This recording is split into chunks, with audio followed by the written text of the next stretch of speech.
Not exactly sure how I'm going to follow that, but I'm going to give it a try. Family and friends, I'd like to begin by saying two things. First, unfortunately for you folks, I'm a much better writer than I am a speaker, so my apologies in advance. I printed this double-spaced and with a 30-point font because I anticipated at some point I wasn't going to be able to read it, so just so you can see. So please bear with me. Secondly, I'd like to thank you all for being here today to celebrate the life of my mother, Juanita Dean Dykes, or as she's better known to most, just Dean. Mimi to all the grandkids, and just Mom to my sister and I.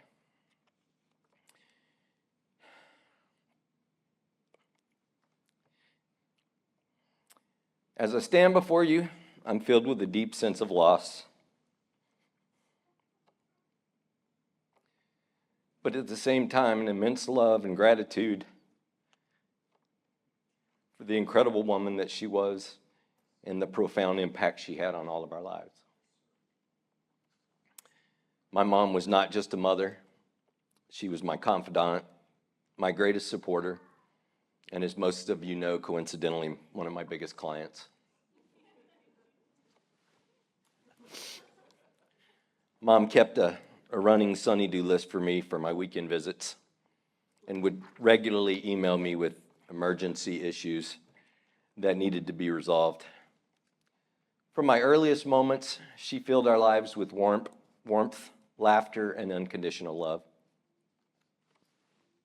And yes, I borrowed some of those graphics because we didn't have the internet back then. So, one of her passions and something she was especially proud of was her radio program, Storytime with Dean, where she read books to kids on Saturday mornings.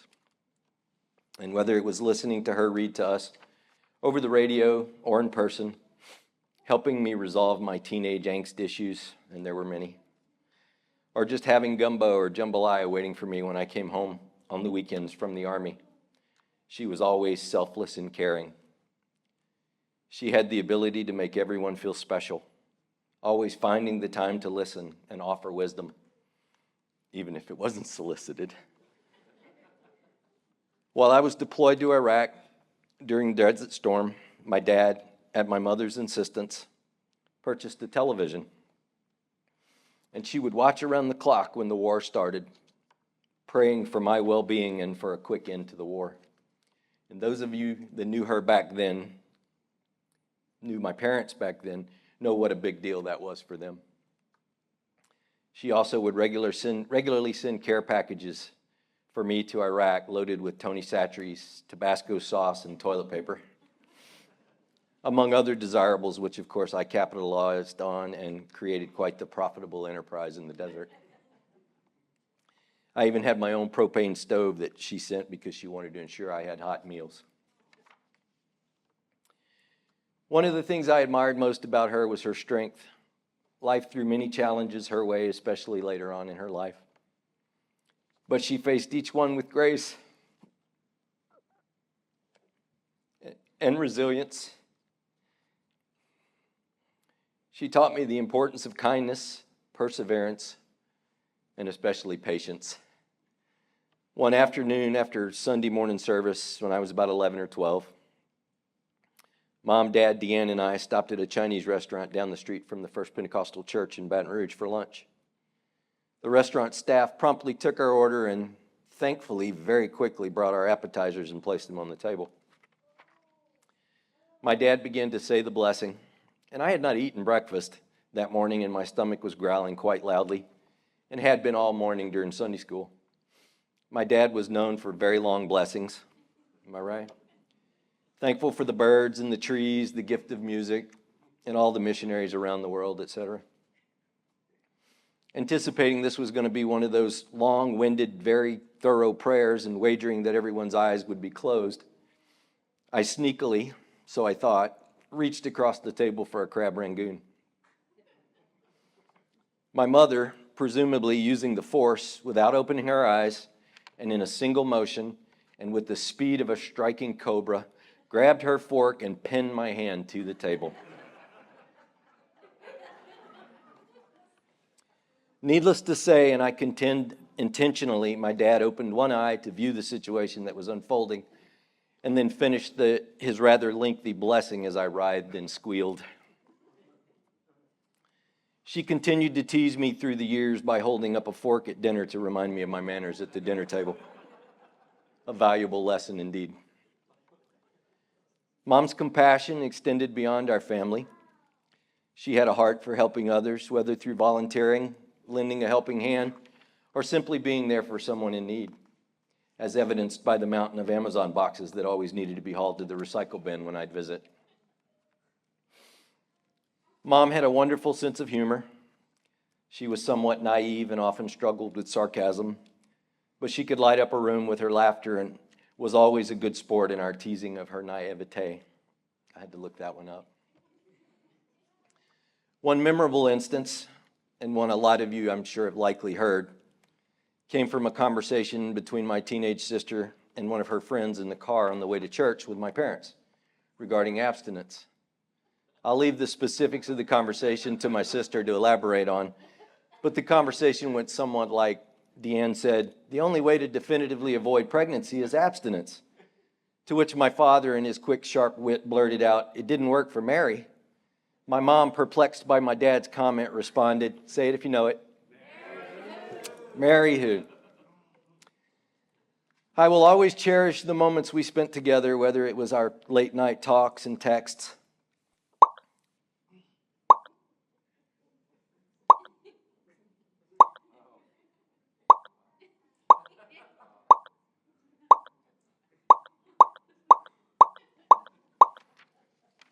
cooking in the kitchen.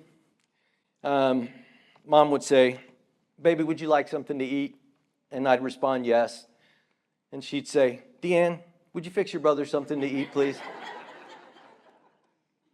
Or just enjoying a quiet afternoon with her chatting, which meant her snoozing in her chair while she made me watch Hallmark Channel for hours. For fun, we would play a game when we went out to eat. Well, it was mostly me. Okay, it was all me. Whenever we went to dinner, we would share a meal, and I would strategically place an adult beverage in front of her and snap a photo, real or photoshopped later. I made a whole montage of our outings with adult beverages prominently displayed in front of her and told her I was going to show it at her memorial someday. She responded with the obligatory and all too familiar, "Dennis Wade," and made me promise to not show them to anyone, and I agreed, except for this one. Sorry, Mom. When I began my pilot training, one of the reasons being so I could short hop down to Houston to visit with Mom, I would send her photos of me flying or other things we were doing in the aircraft I was training in. She would always tell me, "That picture is so small, I can barely see it." So I took one of her favorite photos and I blew it up to a 2-foot by 3-foot poster and mounted it on the wall by her chair so she could see me all the time.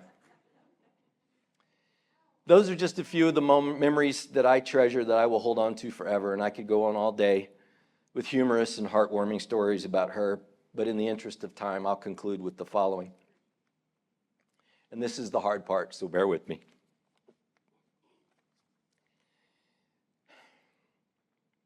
I'm not up here to preach, but I would like to leave you with these small bits of advice. To the younger folks, treasure your parents.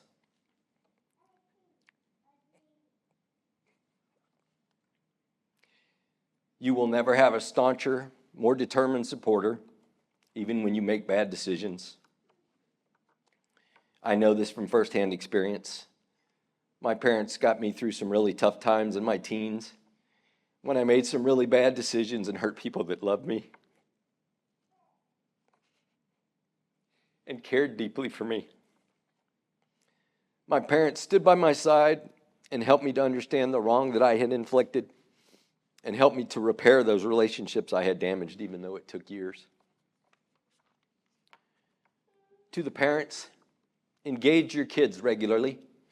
Make sure you're a part of their lives. Technology can easily overwhelm and consume them. It has become way too convenient and will rob you of your time with each other that passes so quickly. One day you're bouncing them on your knee, and the next they're off to college, joining the service or starting families or careers of their own and moving away. Kids and younger folks, your parents are not always going to be around. Spend as much time with them as you can. Learn from them while you can. One day you will need them, and they may be gone. Although my heart today is heavy with sorrow,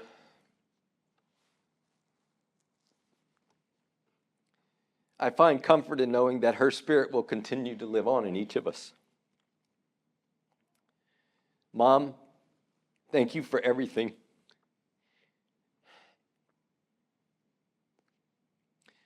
Thank you for your love, your guidance, your unwavering belief in me. I promise to carry your lessons with me and to honor your memory every day. Rest in peace, Dean, Mimi, Mom. You will always be in our hearts. In closing, I'd like to encourage you to come up and share your own stories and memories of Mimi if you would like. Let's celebrate the beautiful person she was and the legacy of love she leaves behind. Thank you.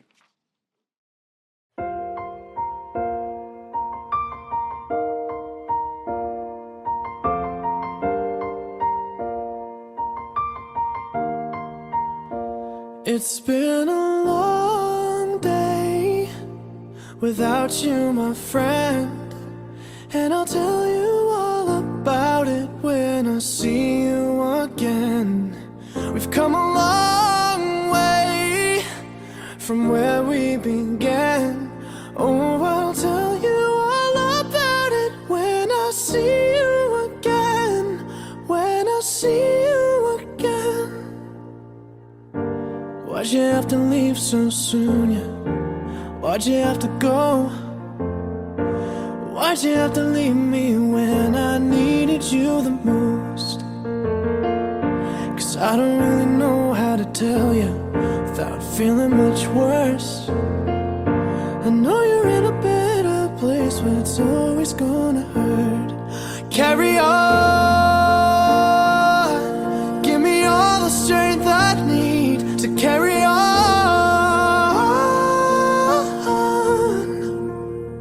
It's been a long day without you, my friend, and I'll tell you all about it when I see you again. We've come a long way from where we began. Oh, I'll tell you all about it when I see you again. When I see you again.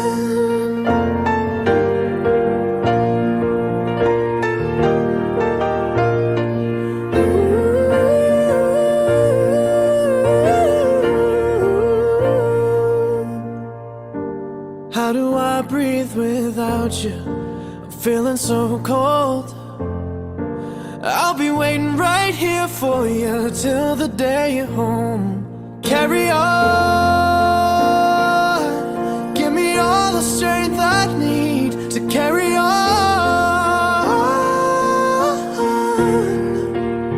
So let the light guide your way, yeah. Hold every memory as you go, and every road you take will always lead you home. Oh, it's been a long day without you, my friend, and I'll tell you all about it when I see you again. We've come a long way from where we began.